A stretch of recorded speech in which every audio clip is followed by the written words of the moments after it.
1 চামচ তেল দিয়ে একেবারেই জল ছাড়া নিরামিষভাবে জলপাইয়ের চাটনি তৈরি করেছি। জলপাইয়ের চাটনি যেভাবে তৈরি করেছি জলপাই কিন্তু একেবারেই কিন্তু কষ লাগবে না। বাজারে এখন অনেক পরিমাণে কিন্তু জলপাই পাওয়া যাচ্ছে, আর এই জলপাইয়ের চাটনি এইভাবে তৈরি করলে 7 দিন পর্যন্তও কিন্তু আমরা খেতে পারি। খেতে কিন্তু দুর্দান্ত হয়েছিল। একটু অন্যরকম ভাবে তৈরি করেছি, আর একটা বিশেষ উপকরণ আমি এখানে যোগ করেছি। আশা করব আজকে যেভাবে আমি রেসিপিটা তৈরি করেছি আপনাদের অনেক ভালো লাগবে। নমস্কার, পুরাতনী হেসেলে সবাইকে স্বাগত আরেকটা নতুন ভিডিও দেখার জন্য। এখানে অনেকটা পরিমাণে জলপাই নিয়েছি। প্রথমে জলপাইগুলোকে একটা বাটিতে ভিজিয়ে রেখেছিলাম। জলপাই গায়ের মধ্যে যে নোংরাগুলো থাকে সেগুলো চলে যাবে। তারপরে খুব সুন্দর করে জলপাইগুলোকে পরিষ্কার করে নিয়ে বোটার অংশগুলোকে ফেলে দিয়ে আবারও পরিষ্কার জলে রেখে দিয়েছি। জলপাইগুলোকে এবার সেদ্ধ করে নেব।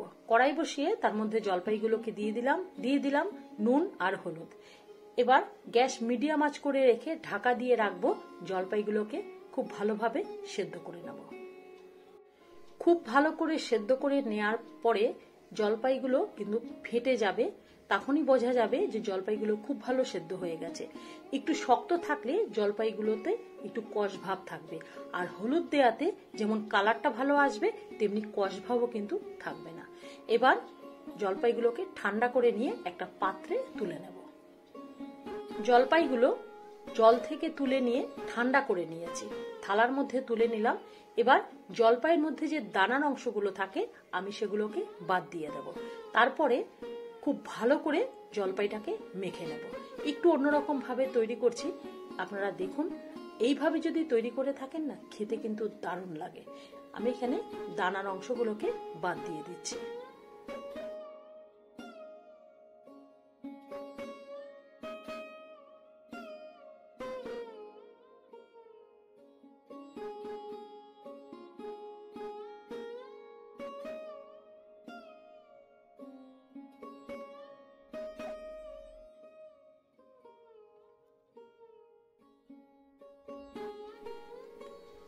খুব ভালো করে মেখে নেওয়ার পরে এই জলপাইয়ের মধ্যেই আমি দিয়ে দিলাম অল্প পরিমাণে হলুদ, দিয়ে দিলাম স্বাদ অনুযায়ী নুন। আমি পরে আবারও নুন ব্যবহার করব যদি প্রয়োজনে লাগে। আর এর মধ্যে দিয়ে দেব জলপাইয়ের আন্দাজ মতন করে চিনি।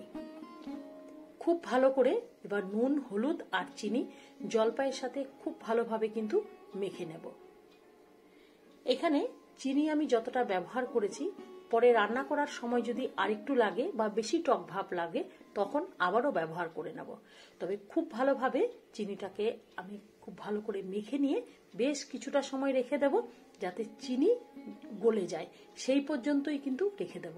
আমি আপনাদেরকে রিকোয়েস্ট করব এইভাবে করে চিনি মেখে একটু সময় রেখে দেবেন, চিনিটা গলে যাওয়া পর্যন্ত। এবার কড়াই বসিয়ে দিলাম। এবার একটা মশলা তৈরি করে নেব। এখানে নিজেদের স্বাদ মতন করে আপনারা ঝাল ব্যবহার করে নেবেন। একটু টক ঝাল মিষ্টি যে কোনো চাটনিতে খেতে ভালো লাগে। আমি এখানে শুকনো লঙ্কা দিলাম। শুকনো লঙ্কা একটু ভাজা করে নিয়ে তার মধ্যে দিয়ে দেব পাঁচফোড়ন। পাঁচফোড়নের গন্ধটা ভালো আসে। শুকনো লঙ্কা ভাজা করে নেওয়ার পরে গ্যাসটা বন্ধ করে দিয়েছি, তারপরে কিন্তু আমি এখানে পাঁচফোড়ন দিলাম। পাঁচফোড়ন কড়াইতে একটু নাড়াচাড়া করে নিয়ে নামিয়ে নেব। ঠান্ডা হয়ে গেলে একটা গুঁড়ো তৈরি করে নেব।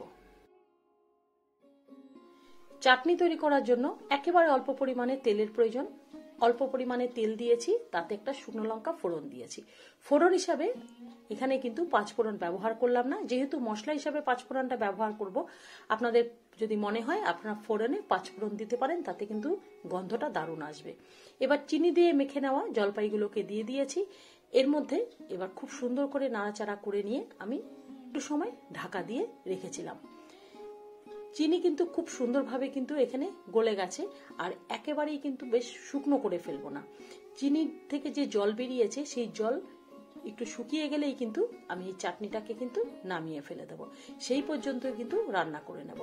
এইভাবে গ্যাস কমিয়ে দিয়ে খুব সুন্দরভাবে নাড়াচাড়া করে 2-1 বার ঢাকা চাপা দিয়েও কিন্তু রান্না করে নিয়েছি। এখানে দেখুন চিনি থেকে যে জল বেরিয়েছিল সেটা কিন্তু শুকিয়ে গেছে। এখানে যদি আপনাদের মনে হয় যে টক ঝাল মিষ্টি এর পরিমাণটা আপনারা কিন্তু দেখে নেবেন।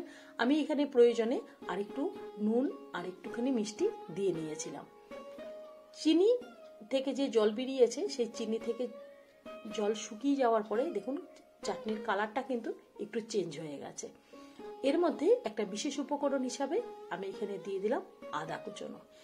যখন চাটনিটা আপনারা খাবেন আর এই আদাটা যখন মুখে পড়বে খেতে কিন্তু দারুণ লাগবে। অল্প পরিমাণেই দিলাম, খুব ভালোভাবে কিন্তু মিশিয়ে দিলাম।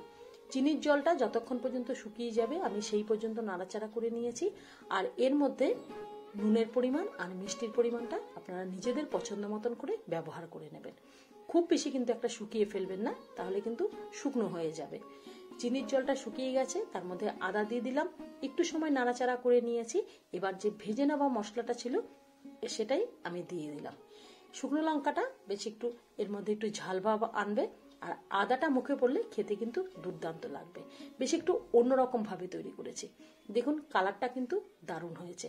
আর এখানেই কিন্তু আমার তৈরি হয়ে গেছে জলপাইয়ের চাটনি, একেবারেই জল ছাড়া, বেশ একটু অন্যরকম ভাবে। এইভাবে তৈরি করে আপনারা 7 দিন পর্যন্ত ফ্রিজে রেখে দিন। খাওয়ার শেষ পাতে অল্প অল্প করে খান, দেখবেন খেতে কিন্তু দারুণ লাগবে, মুখে স্বাদ ফিরে আসবে।